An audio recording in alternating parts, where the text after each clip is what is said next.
Aí. Boa tarde, queridos ouvintes da Rádio 9 de Julho. Hoje estamos aqui no nosso Igreja em Saída, no programa Acontece na Igreja. E no Acontece na Igreja, hoje nós vamos conversar com o Padre Antônio Francisco Ribeiro, da paróquia Santo Antônio de Pádua, na Otacílio Tomanique. Ele é também coordenador arquidiocesano da PASCOM. E nós temos um tema para conversar. Padre Antônio Francisco, boa tarde. Queria cumprimentar o senhor e cumprimentar todos os ouvintes, seus paroquianos, amigos que estão nos ouvindo neste momento.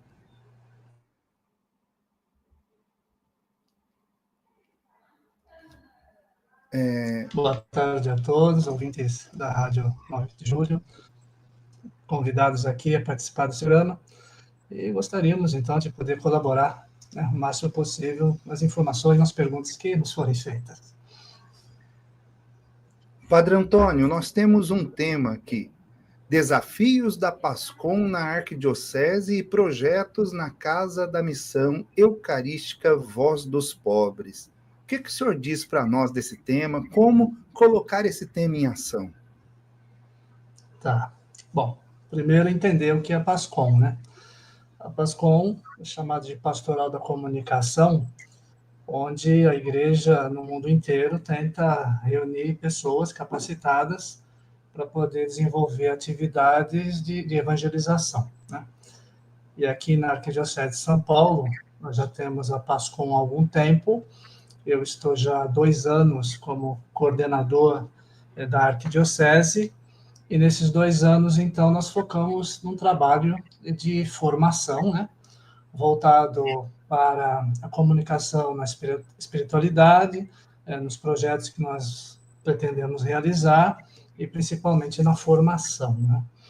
Então, com isso, a Arquidiocese fez um sínodo chamado Sínodo Arquidiocesano, e que, no âmbito da comunicação, nos fez algumas indicações. Algumas a gente já estava desenvolvendo, outras, nesses 2 anos, a gente começou a desenvolver. Daí nasceu um programa da rádio, que é o PASCOM em Ação, que é todo sábado, às 14 horas, onde a nossa equipe, então, produz ali aquele programa de rádio das 14 às 15 horas, né? Com a Tatiana e o Rui. E no Jornal São Paulo, que também era uma necessidade, porque é uma das mídias que nós temos um caderno especial também chamado PASCOM em Ação. Veja que a palavra PASCOM em Ação é uma espécie de slogan, né? É que nós assumimos como serviço da Arquidiocese de São Paulo, realizado por essa equipe. Então, onde você ouvir a expressão PASCOM em Ação, se refere a nós, porque somos os únicos, por enquanto, que usam essa expressão em todos os programas que a gente desenvolveu, está atuando, e ainda nos projetos futuros que a gente ainda pretende realizar, com algumas parcerias com todos os canais de comunicação que nós conhecemos aqui na cidade de São Paulo. No momento, a gente tem um trabalho conjunto com as Irmãs Paulinas, né? Então, a vice-coordenadora comigo da PASCOM Arquidiocesana é a irmã Viviane, que é uma paulina, e nós temos toda a estrutura das Irmãs Paulinas, né, junto com a irmã Helena Coraza, a irmã Joana Pontel, que nos assessoram e ajudam aí nesse trabalho de evangelização. Então, nós temos projetos já realizados e projetos que ainda vamos realizar. E assim, nós temos um leque de colaboradores. Só para você ter uma ideia, a arquidiocese, como arquidiocese, no chapéu da hierarquia, nós temos cerca de 60, 70 pessoas que atuam, só na parte arquidiocesana. Daí, como a arquidiocese não é sozinha, ela se divide em regiões, cada região você vai ter ali umas 100 pessoas, mais ou menos. Eu acho que hoje nós temos um exército de umas 500 pessoas que atuam diretamente na PASCOM da Arquidiocese de São Paulo. Não é pouco, né? É bastante. Durante o tempo da pandemia, o pasconeiro ganhou um destaque maior, né? Era tudo necessário ser transmitido, percebeu-se a beleza e a grandeza do trabalho da pastoral da comunicação. Hoje nós saímos, graças a Deus, do tempo de pandemia, mas ainda precisamos muito da PASCOM. qual é o grande desafio? Não na arquidiocese, não na região, mas na paróquia, para Pascom. Então, o nosso desafio, vamos dizer que a arquidiocese e a paróquia estão caminhando junto, né? Para Amém. dizer que a paróquia ela é a base. Né? Então, se você tem a base diretamente com o povo, que é a paróquia, depois você dá um degrau acima, que é a região, que também tem o seu trabalho, e depois sobe para o que nós chamamos de arquidiocese. Então, as três instâncias, nós estamos desenvolvendo trabalhos de orientação e um trabalho comum, né? Então, a paróquia ela precisa ter pessoas que gostam da comunicação e entendem que tudo que se faz dentro de uma paróquia em que envolve outras pessoas, você tem ali, de alguma forma, mesmo não percebendo, a comunicação já está ali, né?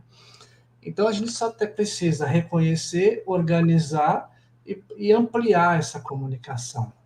Porque eu acho que ela já existe. O que ela ainda não conseguiu alcançar é essa amplificação, ou seja, esse boom que faz com que o que está do lado de fora enxergue o que está acontecendo do lado de dentro. A pandemia, você falou que foi uma coisa bacana e nos deixou uma lição, foi que foi um momento em que forçou todas as paróquias, todas elas, a se tornar igreja em saída, que é o que o nosso cardeal sempre fala, igreja em saída, mas até então ninguém entendia o que era. Né? Achava que sair era fazer alguma coisa do lado de fora da igreja. Mas com a prática e a necessidade de poder oferecer essa orientação, essa participação meio que à distância, né, pela internet e principalmente pelo vídeo, nós tivemos aí uma adaptação forçada por algumas igrejas que entendeu a necessidade de transmitir as missas, né? E aí, quando a gente se deu conta, todo mundo estava transmitindo.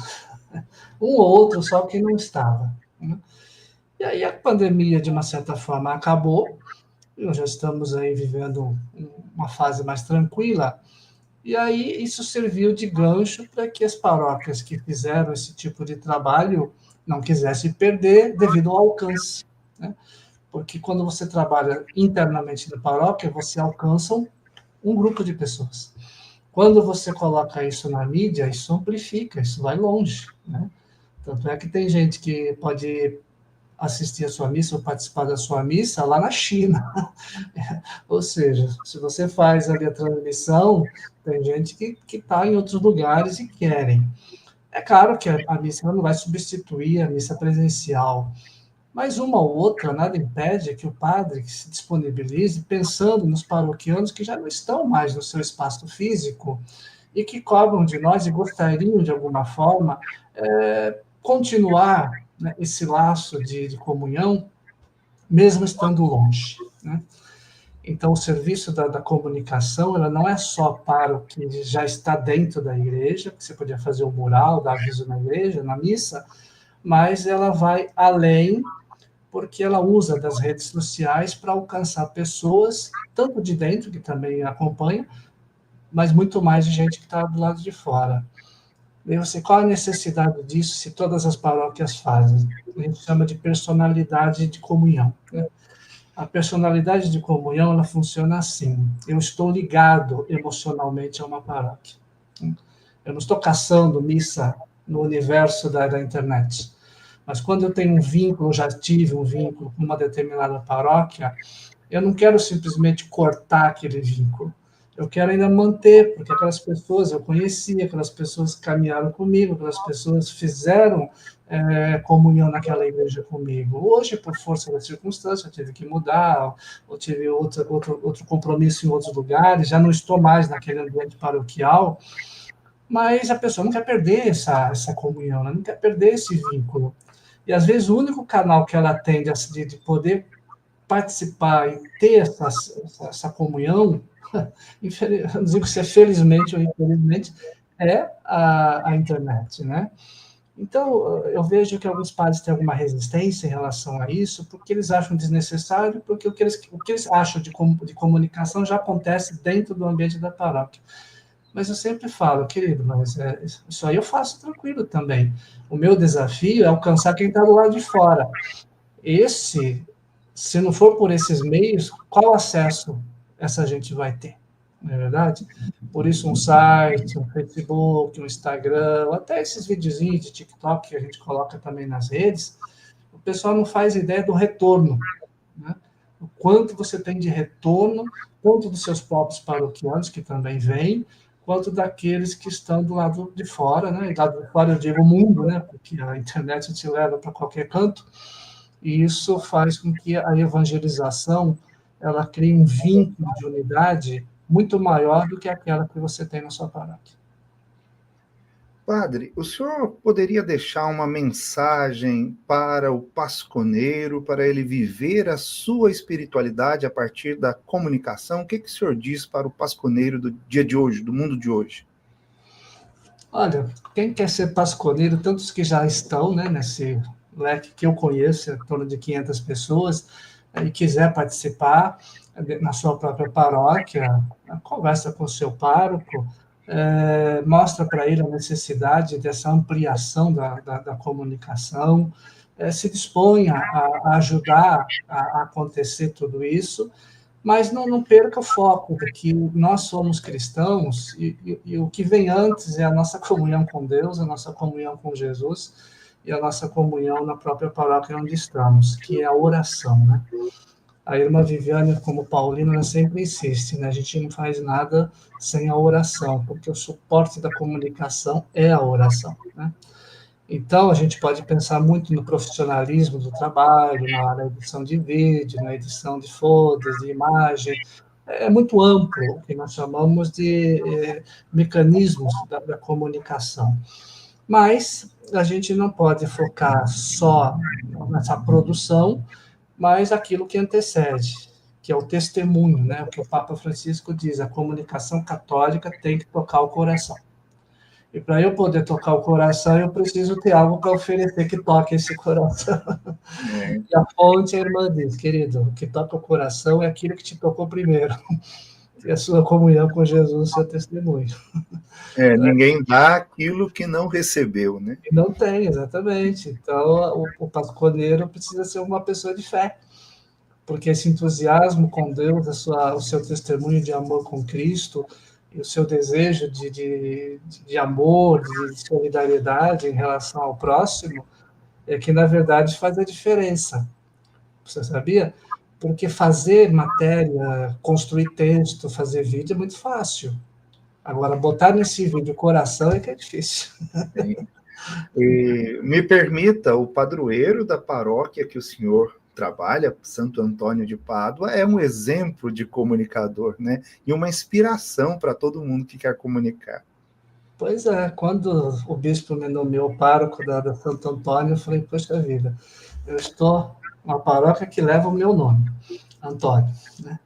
O meu segundo nome é Francisco, que também está ligado a Santo Antônio. Sim, sim. Depois eu falo, poxa vida, que coisa maravilhosa. Santo Antônio foi um dos maiores comunicadores que a gente conheceu. Porque São Francisco tinha um pouco de dificuldade na comunicação. Quando chegou Santo Antônio, então, a coisa deu um boom, né? Porque ele se Sim. tomava a frente de tudo. E também pelo fato de que, como a gente tem um trabalho na Universidade de São Paulo, né, que é aqui do lado, foi assim, poxa vida, Deus casou tão tudo que construiu uma rede, vamos dizer assim, de trabalho muito próxima uma da outra, né, principalmente me dando uma paróquia de destaque, como é a paróquia Santo Antônio. E a anterior, onde eu estava, que é aqui do lado, né, porque eu saí de uma e já vim para a vizinha, era Santo Alberto Magno, que é o padroeiro dos cientistas. Então, o que significa? Esses padroeiros me ajudam muito Opa, na missão universitária, porque eu sempre tenho por detrás de mim uma grande pessoa de um conhecimento enorme que serve de referência para a gente poder evangelizar nesses meios universitários onde a gente trabalha. muito obrigado, Padre Antônio Francisco, que o trabalho do senhor e da Pascom cresça e floresça. E sempre estamos aqui, abertos a Pascom também no programa Igreja em Saída. Precisando da gente, pode vir o senhor ou algum pasconeiro, a gente receberá com alegria. Boa tarde, fique com Deus. Obrigado, querido. Um grande abraço. Até Um grande mais. abraço. Tchau, tchau. Tchau, tchau.